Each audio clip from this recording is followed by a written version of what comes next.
All right, I'd like to introduce Emilee Kutyla. Kutyla, yeah. I got that. Sorry. Emilee is a UX researcher and design master's student at the University of Michigan School of Information. She works with local government to enhance the usefulness of public sites and platforms as the Civic User Testing Group Coordinator.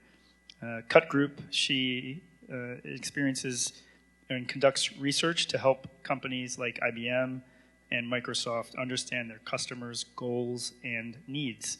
Today, she's going to be talking about the use of digital maps in local government. Thanks.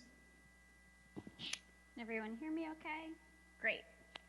So thanks so much for coming. Like you said, my name's Emilee, and I am the coordinator for a program called the Civic User Testing Group that's run here at the School of Information. Just a little bit about Cut Group, since the work that I'm going to talk about today is inspired from that research we've done with that program.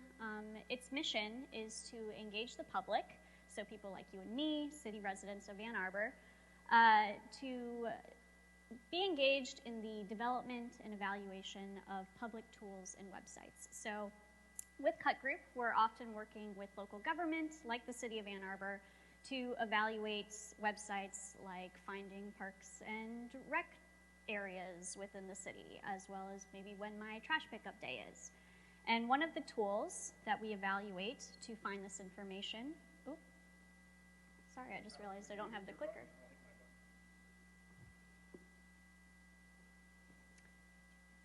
Sorry about that.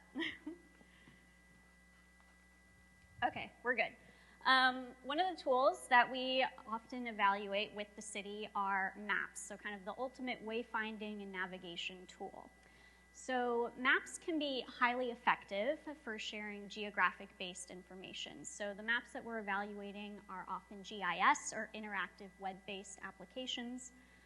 So they're really great for sharing in a visual format things like I said before, so finding local parks in your area or when your trash pickup days are.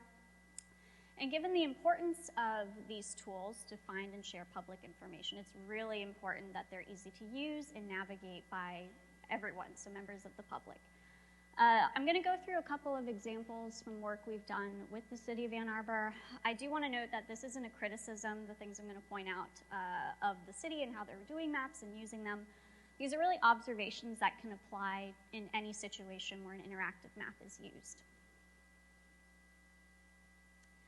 So I'm going to walk through the map user's journey. So these are kind of 4 points along the user process that we've noticed when we've been doing user research with members of the public. Kind of points of uncertainty or confusion as they're using these tools. So the first being discovery. So this is when I'm first introduced to the map. I'm understanding and then orienting myself to what it is and what it does. I go through a period of searching, so either searching for more guidance on how to use the tool or searching for the content that I'm looking for.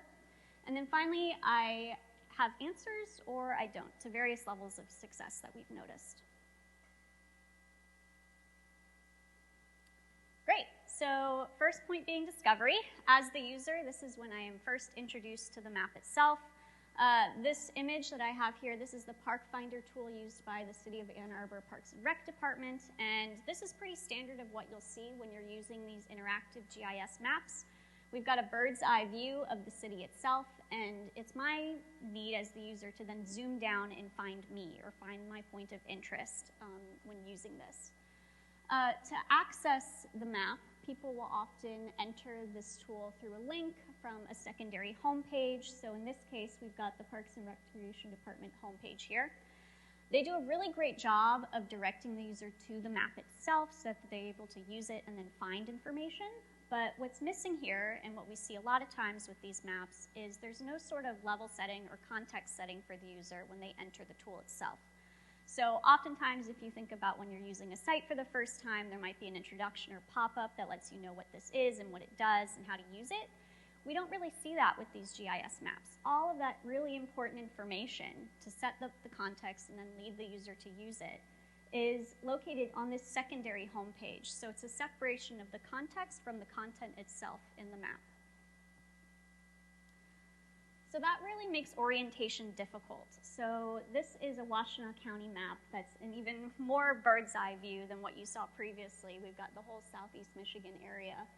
And it's kind of, when you don't have that context setting, it really is a struggle to decide, where do I begin? How do I find me? How do I zoom in and find the content that I'm looking for?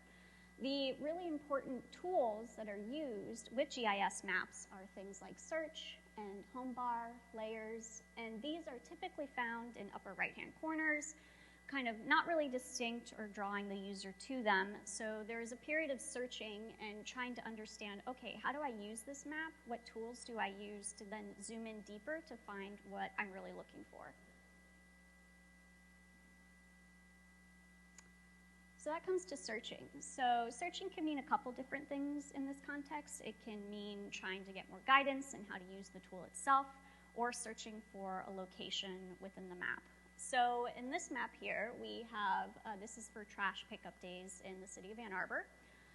We've got a really great kind of visual that just shows days of the week within the city that your trash is going to get picked up. But the issue with this map is that now that all of those key markers, like roads and anything you would typically use when using a map to find something and find you, have been obscured by this overlay. So that's when your things like your search and your tools within the GIS map become really important. The problem with this here is now we don't have any clear direction on exactly what it is I should be searching for. And this is where mental models and how we vary and how we think about things really comes into play. So say I want to find my trash pickup day for my house. I don't know if I should be putting in an address, if I should be putting in a neighborhood, a day of the week, what have you. So that's when guidance and helping users through this process of finding information is really important. So we get to the point of answers. So staying on topic with this trash pickup day map, I know generally I kind of live over here in the city. If I haven't realized that I needed to type in my address, it becomes just a general clicking and trial and error and working through the map to find that information. What I get when I do finally decide on a location is this kind of side panel.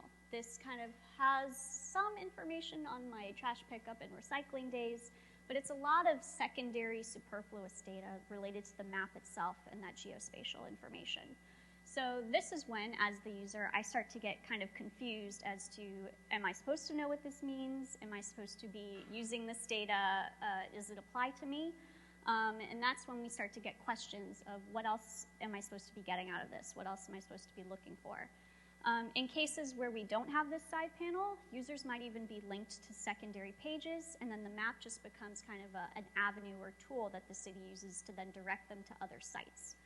So at that point, when we have maybe some confusing navigation, extra data that doesn't always apply to them, or even directing them to secondary pages outside of the tool, we begin to wonder, do we need a map at all, or is this the best tool for sharing this information? If we think about what the user really needs, say I want to know when my leaves are picked up, in that case, I really only care about me and my information and my data. So does it become a simple search tool that clearly tells me I need to type in my address, and with that, I get a basic list of when the city is going to come and pick up my leaves. Because in the end, it's only me that I really care about in this. I don't care about the rest of the city or what my neighbors are doing. It becomes a point where we need to think about what's the simplest way to share this information that's going to streamline that navigation, direct the user to what they really want, which is their information and what's relevant to them. So, thank you.